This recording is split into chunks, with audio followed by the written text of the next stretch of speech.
Hey everyone, welcome to another video. Today we're going to talk about issue number 2 of Wolverine, written by Saladin Ahmed and art by Martin Coccolo. But before we dive into the story, I want to ask you a favor. If you enjoyed this video, please leave a like and a comment to help the channel grow. Alright everyone, this issue opens up with Wolverine watching the sun rise over the white snow. According to Logan, he has seen 3 times as many sunrises as most people. He has also watched the sunrise on planets with more than one sun and witnessed suns getting snuffed out.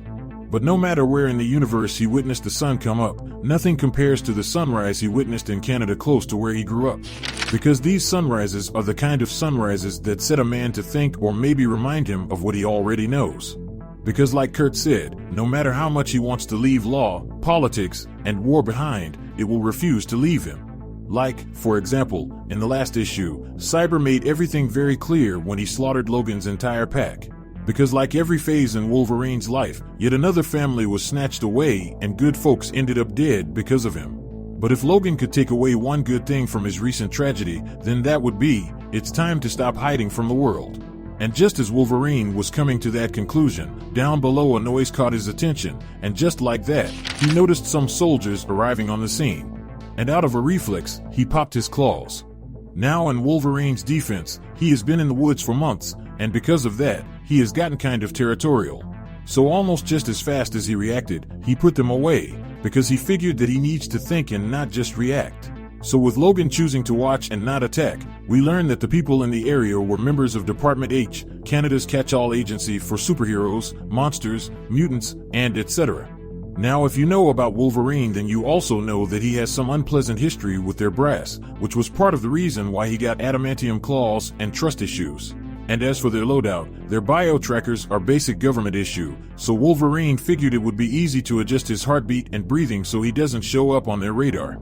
So with Wolverine basically invisible to the tactical strike team, he just sat back and watched as their squad leader briefed his team by saying that their target is here, and supposedly their target killed a camper, 2 teenagers, and a squad of Mounties, and witnesses say the suspect is a mutant. On top of that, Rangers have also seen a man with claws. And finally, Honcho stated that he used to work for them, so the brass is taking this personally. So with that out of the way, one of the soldiers found a problem with their briefing and stated that none of those testimonies are exactly rock solid. Because the campers the leader brought up clearly had a grudge against mutants. But see, no matter how she tried to inject reason into the conversation, the team leader just wasn't trying to hear it and just told her to fall in line. Now following that, Wolverine thought to himself that Cyber's body count brought down a manhunt that thinks he is responsible for the deaths. And to make it worse, the man they are hunting for is long gone. So with everything against Logan, he was forced to come to the conclusion that the best way to stay ahead of this strike team is by keeping an eye on them. Now with the manhunt on, we fast forward 2 hours and pick back up with Wolverine continuing to trail them, and as he watched them he thought to himself how they scurry and stomp around the woods, only to find nothing. But see, among this herd of sheep, there is only one person who is looking at what is in front of her instead of making assumptions. And because of her independent mindset, it was no surprise to Logan that she was really good and had gotten close to finding him several times. But eventually, they had to pile back into their SUVs that had a huge smell of gunmetal and gasoline. So as Logan watched them regroup, he suddenly caught a whiff of something familiar, something blood-soaked. And on the next page, we see just who that familiar scent came from as Wendigo burst through the tree line and barreled down upon the Wolverine. Now the first swing of his massive white fist missed Logan, but connected perfectly with a tree and broke it in half. But just because he missed his first swing, didn't mean he was going to miss his next. For Wendigo quickly corrected himself and backhanded the hell out of Wolverine, sending him crashing to the ground. But see, our hero quickly recovered, just in time to avoid yet another brain-rattling blow. So with Logan back on his feet, the two started to trade blow after blow with either party willing to relinquish any ground. Now the Wendigo is a creature of legend who was once a man who was punished by a curse born of the northern gods. Now this curse strikes when a person resorts to cannibalism in the northern wilderness. So if they do that, then they are transformed into a monster that can go toe-to-toe with the Hulk, but can only speak its own name. And to make things worse, this monster is also cursed with an insatiable hunger for human flesh.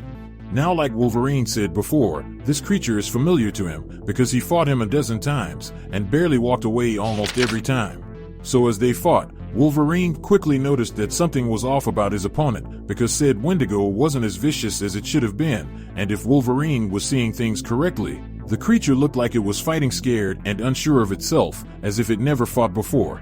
Now this caused Wolverine to start to think if the Wendigo was either sick or wounded, for it was over faster than it should have been. So with the battle over, Wolverine was about to deliver a killing blow, but right before he put an end to this story, he decided to stop short of ending the book, because somehow this Wendigo said something other than its name, and asked Wolverine to help. Now this shocked Wolverine to the point where he allowed it to take off running. So with all this new information rushing through Wolverine's mind, he concluded based off the way it fought, the way it ran, and the trembling of its voice, that this Wendigo was a kid. So as the Wendigo ran, Wolverine followed close behind as he thought to himself that this kid had to have eaten human flesh, and worse, its teeth and claws were currently spreading the curse, because Logan could feel his own healing factor trying to fight it off.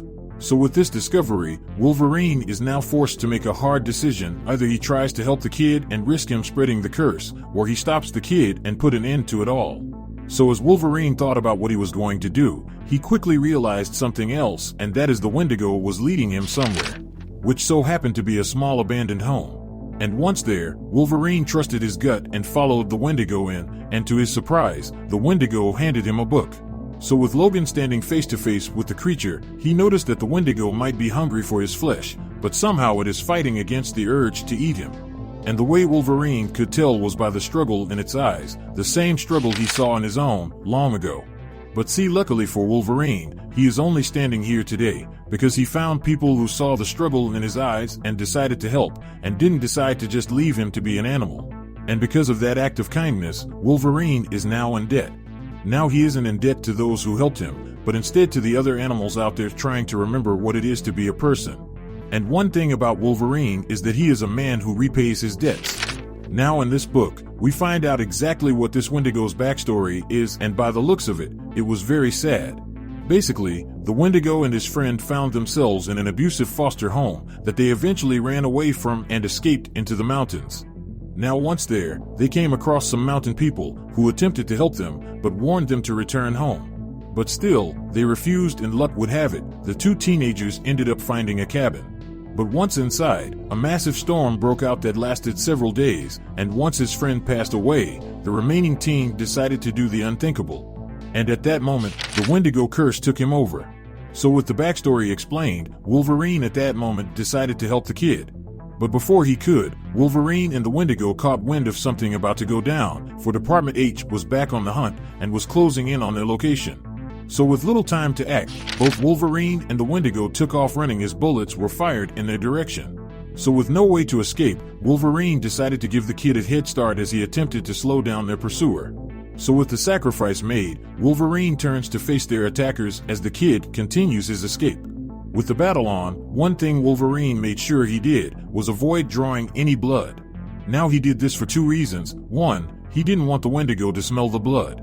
And two, he didn't want to be seen as a monster himself. Following that encounter, we learned that it took hours for the two of them to escape the park, and the whole time they were running, the Wendigo fought back the hunger, and even when the patrol was on them, the Wendigo kept it together. And as they escaped, they avoided the human trails and hid from the helicopter searchlights. So when morning came, Wolverine started to think they might just make it out of there without trouble. As they made their way out of the woods, they both picked up a scent of a human bleeding downhill, and this time the kid didn't keep it together. For the hunger kicked into overdrive, and the Wendigo stormed down the hill, and any trace of the human teenager within was gone. Now it got a head start and leaped downhill at breakneck speed. So as Wolverine chased the Wendigo, he had to remind himself that he was not hunting because he is not an animal. But unfortunately, because of this correction in thinking, Wolverine subconsciously slowed down, which led to a bigger problem. And trying to tame his own bloodlust, he had unleashed something even bloodier. And with that said, this issue comes to an end as the Wendigo attacks a soldier from Department H.